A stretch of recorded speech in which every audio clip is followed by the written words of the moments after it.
Collector महोदय ने यह बात साफ की है कि जनवरी और फरवरी माह में जो इंटरनेशनल और डोमेस्टिक फ्लाइट्स इंदौर आई थी, उन्हीं की वजह से इंदौर में कोरोना वायरस फैला है। साथ ही लोगों ने अपने बीमार होने की जानकारी छुपाकर इसे और बढ़ाया। आपको बता दें कि मध्य प्रदेश में कोरोना वायरस के सबसे ज्यादा मरीज इंदौर में पाए गए हैं और साथ ही यह संख्या दिन पर दिन बढ़ती ही जा रही है। इसी बात को ध्यान में रखते हुए सर्वे किया गया और सर्वे के आधार पर कलेक्टर का बयान सामने आया, जिसमें कलेक्टर ने कहा कि जो इंटरनेशनल और डोमेस्टिक फ्लाइट थी जो इंदौर आई थी, उसके कारण इंदौर में कोरोना वायरस ज्यादा तेजी से फैला है, क्योंकि वो पहले ही कोरोना पॉजिटिव मरीज पहले ही इंदौर में दस्तक दे चुकी थी, जिसके बाद जो टेस्ट किए गए उसमें कोरोना वायरस के मरीजों की पुष्टि हुई और ये वायरस बढ़ा और इंदौर में इस वक्त ज्यादा पेशेंट पाए गए हैं। तो हम लोग ने आकलन किया है, इंदौर शहर में जो टेस्टिंग का आंकड़ा है वो लगभग 2000 सैंपल्स ऑफ टेस्टिंग प्रति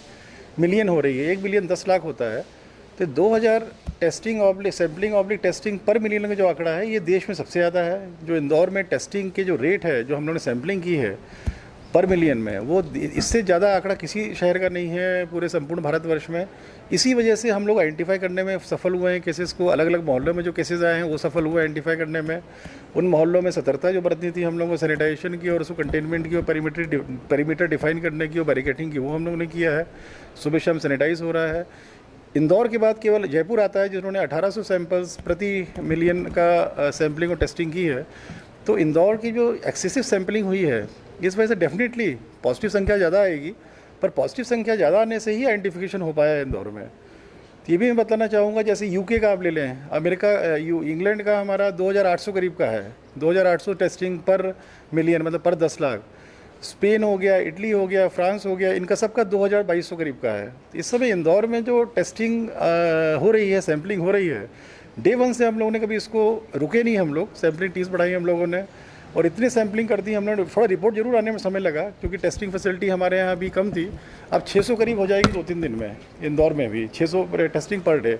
अरबिंदो का भी टेस्टिंग वाला अप्रूवल ICMR का आ गया है, सेंट्रल लैब का भी आ गया है 50 का, मेडिकल कॉलेज में 200 बढ़ने वाला है 1-2 दिन में, सब मिला के 600 तक चली जाएगी संख्या। तो हम लोगों ने सैम्पलिंग बहुत की, टेस्टिंग बहुत कराई, आइडेंटिफिकेशन बहुत किया। लगभग इस समय शहर में 6 लाख से 7 लाख लोगों का सर्वे करा दिया, स्क्रीनिंग करा दी है। जो कंटेनमेंट एरियाज़ हैं हमारे, उसमें 100% स्क्रीनिंग कर ली हमारी टीम्स ने।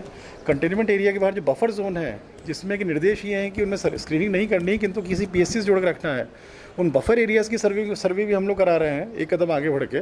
100% उसकी सर्वे भी 1-2 दिन में हो जाए, 2-3 दिन में हो जाएगा, तो उससे लगभग आंकड़ा हमारा 12 लाख पहुँच जाएगा ये।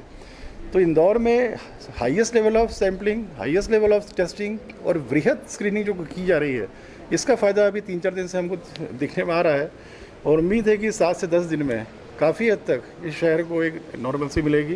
पर लॉकडाउन सख्त रहेगा, ये भी मैं जनता से बोलूँगा कि अगर धीरे से ठीक परिस्थितियाँ निर्मित हो रही हैं तो लॉकडाउन में कोई शिथिलता नहीं बरतेंगे हम लोग। और स्ट्रिक्ट लॉकडाउन जो माननीय प्रधानमंत्री जी ने बोला है, 3 मई तक तो कम से कम स्ट्रिक्ट लॉकडाउन नगर निगम सीमा क्षेत्र में रहेगा।